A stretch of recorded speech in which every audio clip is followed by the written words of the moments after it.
মোহাম্মদ এজাজ নিষিদ্ধ সংগঠন হিজবুত তাহরীরের সক্রিয় নেতা ছিলেন। জেল থেকে বেরিয়ে আওয়ামী লীগে যোগ দিয়েছিলেন। কেউ বলে 100 কোটি টাকার বিনিময়ে এজাজকে এই সিটি কর্পোরেশনের প্রশাসক বানানো হয়েছে। এজাজকে অপসারণ করে গ্রেপ্তার করা না হলে আমাদের কর্মসূচি হবে যমুনার সামনে। আজকে এজাজ, এই মোহাম্মদ এজাজকে, তার ইতিহাস, তার হিস্ট্রি এদেশের মানুষ জানে। আপনারা জানেন 2018 সাল পর্যন্ত মোহাম্মদ এজাজ নিষিদ্ধ সংগঠন হিজবুত তাহরীরের সক্রিয় নেতা ছিলেন। শুধু নেতা বললে ভুল হবে, প্রথম সারির নেতা ছিলেন। 1 থেকে 5 জনের মধ্যে টপ লেভেলের নেতা ছিলেন মোহাম্মদ এজাজ। এই হিজবুত তাহরীর করার কারণে একাধিকবার তাকে গ্রেপ্তার করা হয়েছিল, সে জেলে গিয়েছে। এরপরে আওয়ামী লীগের সাথে যোগ সাজস করে জেল থেকে বেরিয়ে আওয়ামী লীগে যোগ দিয়েছিলেন। 2023 সাল পর্যন্ত আওয়ামী লীগ করেছেন। আওয়ামী লীগের ধান্দাবাজি, চাঁদাবাজি, টেন্ডারবাজি প্রত্যেকটা অপকর্মের সাথে মোহাম্মদ এজাজ জড়িত ছিলেন।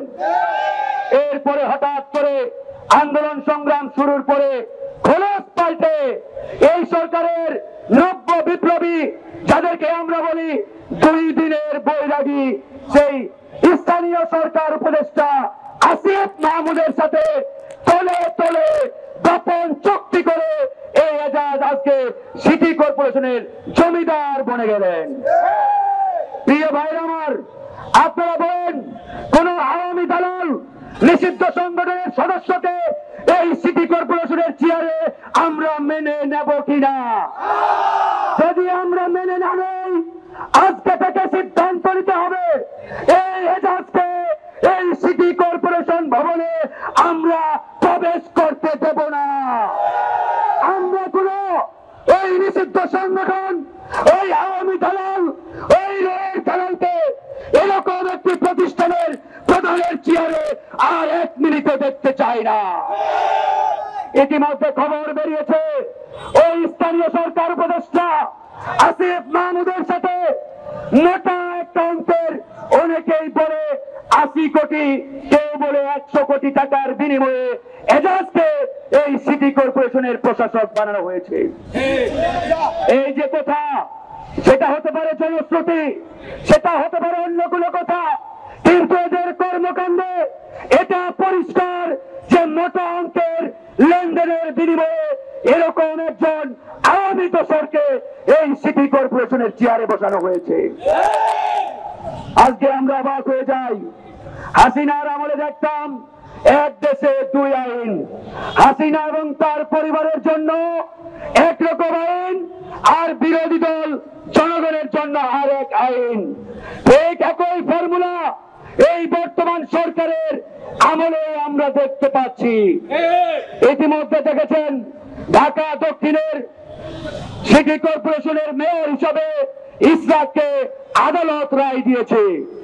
একই রায় দিয়েছিল ওই চট্টগ্রামের সিটি মেয়র ডাক্তার শাহাদাতের বেলায়।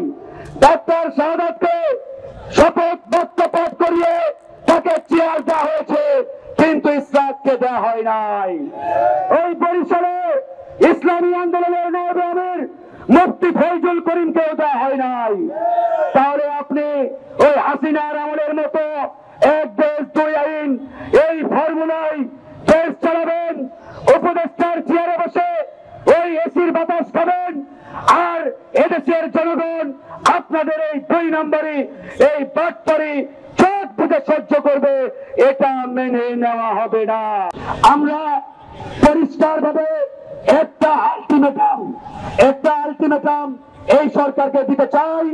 আগামী বৃহস্পতিবার পর্যন্ত এই সরকার তথা স্থানীয় সরকার উপদেষ্টা আসিফ মাহমুদকে আলটিমেটাম দিচ্ছি, আগামী বৃহস্পতিবারের মধ্যে এজাজকে অপসারণ করে গ্রেপ্তার করা না হলে আগামী শনিবার আমাদের কর্মসূচি হবে যমুনার সামনে। একবারে পরিষ্কার, আগামী শনিবার আমাদের কর্মসূচি যমুনার সামনে হবে।